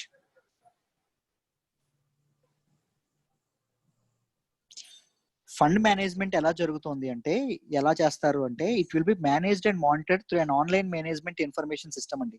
ఒక ఆన్లైన్ లో మేనేజ్ చేసే ఒక ఇన్ఫర్మేషన్ సిస్టమ్ ద్వారా ఈ ఫండ్ మేనేజ్మెంట్ అని జరుగుతుంది. దీనివల్ల ఏమవుతుందంటే, ప్రతి ఒక్కరు అవైల్ చేసుకునే, అదే ఎలా జరుగుతుంది, ఏం చూస్తుంది అని మానిటరింగ్ చేసే అవకాశం అనేది లభిస్తుంది. దాంతో పాటు ఇది మానిటర్ చేయడానికి ట్రాన్స్పరెన్సీ అనేది పెరుగుతుంది. ఎగ్జాక్ట్లీ. ఇది మానిటర్ చేయడానికి national, state and district level monitoring committees, అంటే డీసెంట్రలైజ్డ్ కమిటీస్, అడ్మినిస్ట్రేటివ్ సిస్టమ్స్ ఉండడం వల్ల రియల్ టైమ్ లో దగ్గరగా వాళ్ళు చూస్తారు. ఒక విలేజ్ లో కానీ, డిస్ట్రిక్ట్ లో కానీ ఎలా జరుగుతుంది, ప్రతి రైతు అందుతుందా లేదా, ఒక రైతు ఈ డిస్ట్రిక్ట్ లో ఉన్న ఫార్మర్స్ ఏది ఫేస్ చేస్తున్నారు, ఏమైనా ఇష్యూస్ ఉన్నాయో అనే ఒక తెలుసుకునే ఇది అనేది పెరుగుతుంది. దాంతోపాటు ఎఫెక్టివ్ ఫీడ్బ్యాక్ ఇచ్చే అవకాశం కూడా లభిస్తుంది. క్లియరా మహేష్?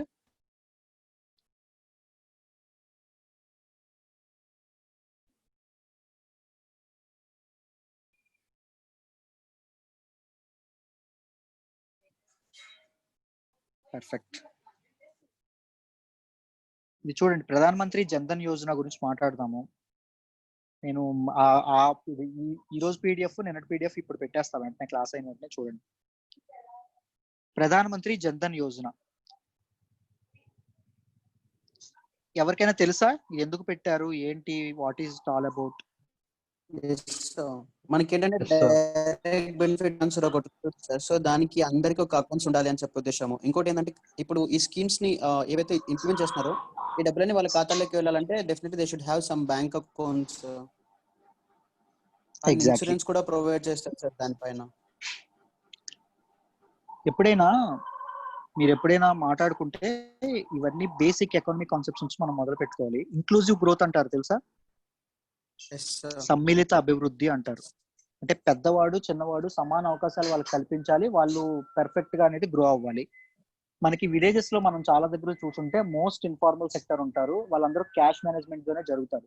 వాళ్ళకి గవర్నమెంట్ ఏమైనా స్పెషల్ ఎయిడ్ అనేది, స్పెషల్ సపోర్ట్ అనేది అనౌన్స్ చేసినా మధ్యలో దళారులు వీళ్ళందరూ ఉండడం వల్ల వాళ్ళకి పూర్తి స్థాయిలో వెళ్ళడం అనేది అవ్వట్లేదు.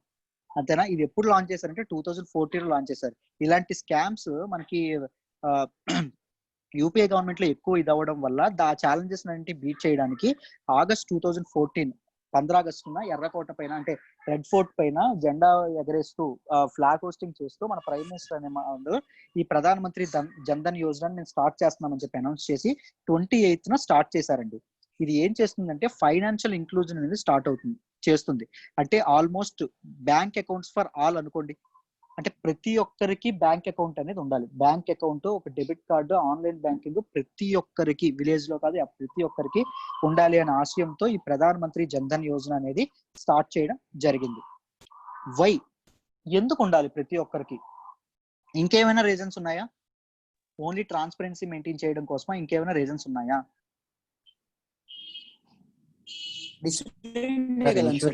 చేయడం కోసం. ఏంటండి? డిజిటల్ ఇండియా కాన్సెప్ట్ ఒకటి ఉంది sir. Okay, digital India. Transfers. Okay, ఇంకా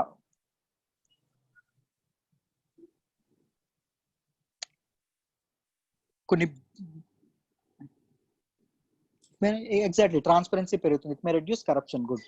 ఇంకొకటి మనం చూసుకుంటే ఇన్సూరెన్స్, సేవింగ్స్,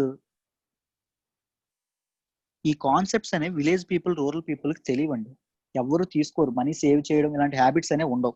మనీ సేవ్ చేయడం ఇలాంటి హ్యాబిట్స్ అనేవి లేకపోవడం, ఇన్సూరెన్స్ కూడా లేకపోవడం వల్ల ఏం జరుగుతుందంటే ఎవరికైనా ఒక యాక్సిడెంట్ గానే జరిగింది అనుకోండి, హెల్త్ ప్రాబ్లం వచ్చింది అనుకోండి, వాళ్ళకి మొత్తం ఒక 10 లక్షలు పెట్టాల్సి వస్తే above poverty line just above ఉన్నవాడు అప్పు చేసి ప్రాణం పోగొట్టుకోలేడు కదా, అప్పు చేసి చేస్తాడు. ఇన్సూరెన్స్ లేవు, సేవింగ్స్ లేవు, దానివల్ల ఏమవుతుంది, మళ్ళీ దిగువ పావర్టీ లైన్ పెరిగిపోతారు. మీకు తెలుసా, ఆల్మోస్ట్ 58% ఇండియాలో పీపుల్ ఓన్లీ హెల్త్ ఇష్యూస్ వల్ల పావర్టీ లైన్కి వెళ్ళిపోతున్నారు తెలుసా. హెల్త్ ఇన్సూరెన్స్ అనేది అంత ఇంపార్టెంట్ ప్రతి ఒక్కరికి. దాని గురించి ఎవరికి, ఇప్పటికీ అర్బన్ ఏరియాస్ లో ఉన్న వాళ్ళు కూడా హెల్త్ ఇన్సూరెన్స్ ఎవరు తీసుకోరు. హెల్త్ ఇన్సూరెన్స్ అనేది ఇంపార్టెంట్. ఇలాంటివన్నీ ఇన్సూరెన్స్ కానీ, అంటే మీకు ఇంకా వడ్డీ వ్యాపారాల గురించి తెలుసా? మనీ లెండర్స్ గురించి తెలుసా అండి? ఎంత వసూలు చేస్తారో తెలుసా వడ్డీలు? దానివల్ల ఎంత నష్టపోతారు ఫార్మర్స్ గట్రా. సో బ్యాంక్స్ అనేవి వాళ్ళ జీవితాల్లో ఒక అంతర్భాగం అయితే వాళ్ళు ఎక్కువ మనీ లూజ్ అవ్వరు, ఎక్కువ మనీ ఇదవ్వదు, వాళ్ళకి ఒక ఫైనాన్షియల్ డిసిప్లిన్ అనేది అలవాటు అవుతుంది అనే ఉద్దేశంతో కూడా ఈ ప్రధాన మంత్రి జన్ధన్ యోజనని స్టార్ట్ చేశారండి. It is a national mission with an aim to provide access to various financial services. ఏవైతే ఫైనాన్షియల్ సర్వీసెస్, రెమిటెన్సెస్ అంటే గవర్నమెంట్స్ ఏవైనా అసిస్టెన్స్ కోసం గిఫ్ట్స్ కానీ ఏమైనా ఇచ్చింది అనుకోండి, ఏమైనా డబ్బులు ట్రాన్స్ఫర్ చేసింది అనుకోండి, వాటి కోసం క్రెడిట్, అప్పులు, ఇన్సూరెన్స్, ఇప్పుడే చెప్పాం ఇన్సూరెన్స్ గురించి, కానీ pensions, banking, savings, deposit accounts, ఇవన్నీ అఫోర్డబుల్ మేనర్ లో జరిపించడం కోసం, ప్రతి ఒక్కరికి బ్యాంక్ అకౌంట్స్ లో ఉండడం కోసం ఈ ప్రధాన మంత్రి జన్ధన్ యోజన గురించి ఇది చేశారు. ప్రధాన మంత్రి జన్ధన్ యోజన లిటరల్ ట్రాన్స్లేషన్ ఏంటి? People wealth direct benefit transfer. People wealth scheme. Literal translation is people wealth scheme. ఎందుకు చేశారు? దాని మెయిన్ ఏమంటే direct benefit transfer. This is very important concept. దీని గురించి పెద్ద మెయిన్స్ క్వశ్చన్ ఉంటది, చదువుకోవచ్చు, మీరు నోట్స్ ప్రిపేర్ చేసుకోండి దానిపైన. And next prime minister Narendra Modi ఇప్పుడు అనౌన్స్ చేశారు 15th August 2014 లో అనౌన్స్ చేశారు. ప్రధానమంత్రి Jan Dhan Yojana is a financial inclusion campaign which provides universal access to banking facilities. Banking facilities ప్రతి ఒక్కరికి అందాలి, బ్యాంకులు ప్రతి ఒక్కరికి గడప దగ్గరికి వెళ్ళాలి అనే ఉద్దేశంతో ప్రధానమంత్రి జన్ధన్ యోజనని స్టార్ట్ చేశారు. It also ensures to provide financial literacy with at least 1 basic banking account for every house hold. ప్రతి ఒక్క ఇంటికి ఒక్క బ్యాంక్ అకౌంట్ అయినా ఉండాలి అనే ఆశయంతో ఇది మొదలు పెట్టారు. Some of the main benefits provided under this scheme are ఏవైతే బెనిఫిట్స్ అనేది చూద్దాం. The scheme covers both the urban as well as the rural areas and provides a indigenous debit card. Indigenous RuPay card గురించి మనకు visa, master card వీటి గురించి తెలుసా? ఇవన్నీ బయట కంట్రీవి. మన ఇండియాలో ఉన్న డెబిట్ కార్డ్ ఇదేంటి? రూపే కార్డు. ప్రతి ఒక్కరికి బ్యాంక్ అకౌంట్, రూపే కార్డు 2 అందజేస్తారండి. దీనిలో బ్యూటీ ఏంటంటే నో మినిమం బ్యాలెన్స్. 2014 ముందు వరకు మినిమం బ్యాలెన్స్ అనేది ఉండేది, 500 1000 మెయింటైన్ చేయాలని. మినిమం బ్యాలెన్స్ లేకుండా జీరో అకౌంట్ అనేది చేయడం మొదలు పెట్టారు. జీరో అకౌంటే కాదు, ఓవర్ డ్రాఫ్ట్ ఫెసిలిటీ కూడా ఇచ్చారు. ఓవర్ డ్రాఫ్ట్ అంటే ఏంటి? ఉన్నదానికంటే ఎక్కువ మనీ యూస్ చేసుకొని తర్వాత కట్టేయచ్చు సార్. కట్టేయచ్చు. జీరో బ్యాలెన్స్ ఉన్నప్పటికీ నెగిటివ్ లోకి వెళ్ళిపోతుంది. మనం ఎక్స్ట్రా తీసుకోవచ్చు. 5000 రూపీస్ ఓవర్ డ్రాఫ్ట్ అకౌంట్ ఉందనుకోండి, మనకి అకౌంట్ లో జీరో ఉన్నా 5000 రూపీస్ తీసుకోవచ్చు. అప్పట్లో ఫేమస్ అయింది తెలుసా? ఇలా ప్రైమ్ మినిస్టర్ ద్వారా ప్రధానమంత్రి వస్తున్నాయంట, మనకు ఊరికే 5000 వస్తాయంట అని చెప్పి ఒకప్పుడు చెప్పుకునేవాళ్ళు. మీకు గుర్తుంటే నాకు తెలుస్తుంది అనుకుంటా. దాంతోపాటు ఓవర్ డ్రాఫ్ట్ ఇది కూడా ఇచ్చారు.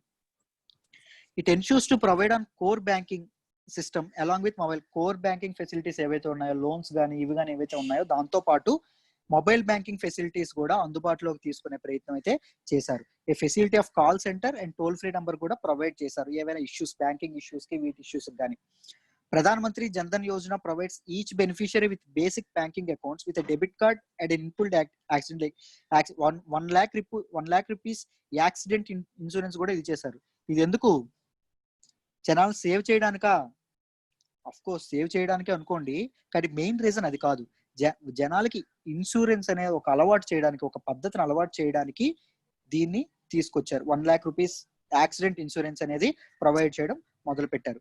ఏ RuPay debit card with inbuilt 1 lakh rupees accident insurance coverage one of the main features. ఇప్పుడే చెప్పాను, రూపే డెబిట్ కార్డ్ ఇచ్చారు, 1 lakh రూపీస్ యాక్సిడెంట్ కవర్ కూడా, ఇన్సూరెన్స్ కూడా ప్రొవైడ్ చేశారు. For accounts that are open between 15th August 2014 and 26th January 2015. ఇది first phase అండి. A life insurance cover of 30,000 rupees life insurance కూడా provide చేయడం అనేది జరిగింది. ఎవరు? Government. The beneficiary will be eligible for an overdraft up to 5,000. అంటే 5,000 రూపాయల వరకు వాళ్ళు జీరో అకౌంట్ ఉన్నప్పటికీ బ్యాంక్ అకౌంట్ నుంచి బయటికి విత్డ్రా చేసుకోవచ్చు. ఆ అవకాశాన్ని కూడా గవర్నమెంట్ ఈ స్కీమ్ ద్వారా కల్పించింది. దానివల్ల ఎందుకు ఓవర్ డ్రాఫ్ట్ అనేది ఎందుకు ఇది చేశారు? ఎమర్జెన్సీ సిచ్యువేషన్స్ లో యూస్ చేసుకోవడానికి సార్. ఇంకా చెప్పాలి.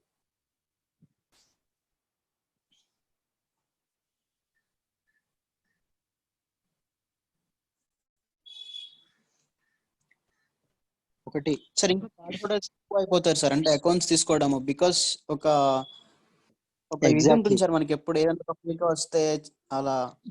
జొమాటోలోని, స్విగ్గీలోని మంచి ఫుడ్ దొరుకుతుంది అంటే ఇదవుతుందా? తీసుకుంటారా? ఆఫర్ ఇస్తా ఉంటేనే తీసుకుంటారు. అలాగే మన దగ్గర కూడా ఇది ఒక మార్కెటింగ్ చిన్నది అనుకోండి. మనది ఇక్కడ కూడా ఏంటి అంటే, మీకు బ్యాంక్ అకౌంట్ తీసుకోండి ఉపయోగపడుతుంది అంటే వింటారా? జనాలు వినరు. వీళ్ళకి ఇలాంటి ఆఫర్స్ ఇస్తేనే చేతిలోకి తీసుకుంటారు. ఓకేనా? అది మెయిన్. ఇది ఇంప్లిమెంటేషన్ ఆఫ్ ప్రధానమంత్రి జన్ధన్ యోజన ఎలా ఇంప్లిమెంట్ అయిందో చూద్దాం. ఇంప్లిమెంటేషన్ అనేది 3 phases లో జరిగిందండి. First phase 15th August 2014, 14th August 2015. ఇది 1 year. మీరు ఇప్పుడే చెప్పాను ఏం జరిగిందో ఆ 1 year లో.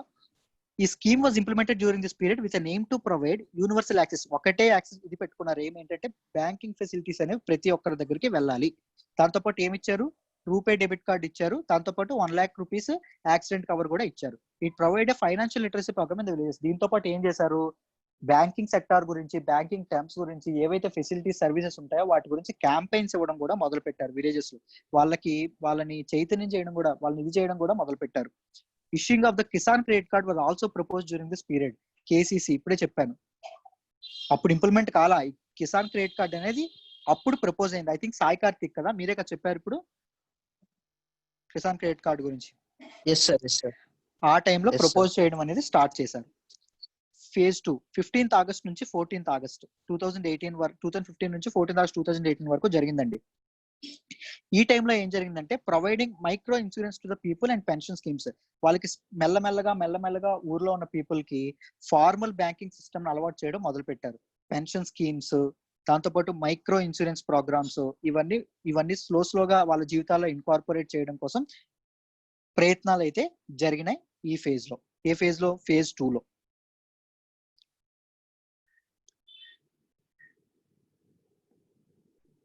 Next PMJDY focused on opening third phase లో ఏం జరిగింది చూడండి. 2018 ఇప్పటి వరకు జరుగుతుంది, 14th ఆగస్ట్ వరకు. ఏం చేశారంటే ఆ ఓవర్ డ్రాఫ్ట్ అమౌంట్ 5,000 నుంచి 10,000 వరకు ఇది చేశారు. 5,000 ఇస్తే ఎవరైనా ఆగిన వాళ్ళు ఉంటే 10,000 అయినా వస్తారు అని చిన్న ఇది. No conditions for attached up to 2,000.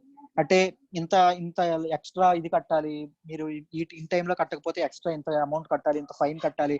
2,000 వరకు తీసుకున్న వాళ్ళకి ఆ ఏం రెస్ట్రిక్షన్స్ పెట్టాల.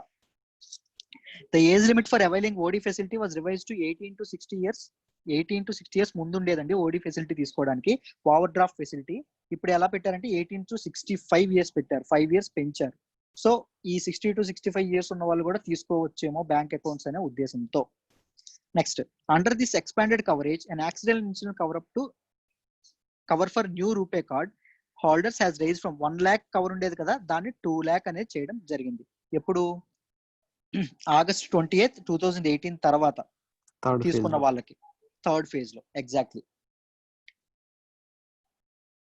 ఐ థింక్ నేను ఆల్మోస్ట్ అన్ని పాయింట్స్ కవర్ చేశాను అనుకుంటున్నాను. దీని గురించి ఇంత అవసరం లేదు, మీకు ఫ్యాక్ట్స్ లెవెల్స్ లో గుర్తు పెట్టుకోండి. బట్ ఇంటర్వ్యూస్ లో ఇవన్నీ మెన్షన్ చేస్తే చాలా బాగుంటుంది. వాళ్ళు క్వశ్చన్ అడగకపోయినా వీటిని మెన్షన్ చేయాలి, చేస్తే ఎఫెక్టివ్ గా ఉంటుంది, ఇన్ఫర్మేటివ్ గా ఉంటుంది. ఇంకా మన డెబిట్ కార్డ్ కట్ అవుతుంది. ఇంకా మన రూపే డెబిట్ కార్డ్ సింగపూర్ లో కూడా యాక్సెస్ అలాగే ఒక మన రూపే డెబిట్ కార్డ్ అంటే రూపేని తీసుకున్నాం. మీ వాయిస్ కట్ అవుతుందండి సాయి కార్తిక్, మీ వాయిస్ కట్ అవుతుంది. సార్ యాక్చువల్ సింగపూర్ లో కూడా మన రూపే డెబిట్ కార్డ్ యూజ్ చేయడానికి ఛాన్స్ ఉంది సార్. మనకి అగ్రిమెంట్ కాదు, ఒక ప్రైమ్ మినిస్టర్ చేసినప్పుడు ఇది తీసుకొచ్చారు సార్. యాక్చువల్ గా రూపే కూడా సింగపూర్ లో కూడా యూజ్ చేయొచ్చు అని చెప్పేసి, లైక్ వీసా లాగా. Okay actually I'm unaware of it. Okay మన ఇండియాలోనే కాకుండా బయట కంట్రీస్ లో కూడా ఈ రూపే అనేది మనం ఎలా వీసా వాడుతాం, మాస్టర్ కార్డ్ వాడుతామో అలా చేయొచ్చు అని చెప్పి ఇది చేశారనమాట. అదేనా చెప్తున్నారు? అవును సార్, అదే సార్. Okay fine. సో మీకు ఇది కాన్సెప్ట్ అర్థమైందా? పిఎం జన్ధన్ యోజన గురించి కంప్లీట్ గా అర్థమైందా? yes sir. ఓకే అమ్మా, let's call it a day then. New commerce Tejaswini, మీ క్లాస్ క్లియర్ గా అర్థమైందా? అర్థమైంది సార్. ఇంకెవరున్నారు కొత్త వాళ్ళు? ఫైన్, అందరికీ అర్థమైందని అనుకుంటున్నాను. జస్ట్ 2 days ఆగండి, నా స్టైలస్ వచ్చిన తర్వాత మీకు హ్యాండ్ రిటన్ నోట్స్ ముందు ఇచ్చేలా ఇస్తాను, చాలా బాగుంటుంది అది. ఓకేనా? Fine, let's call it a day then. Thank you so much. Bye.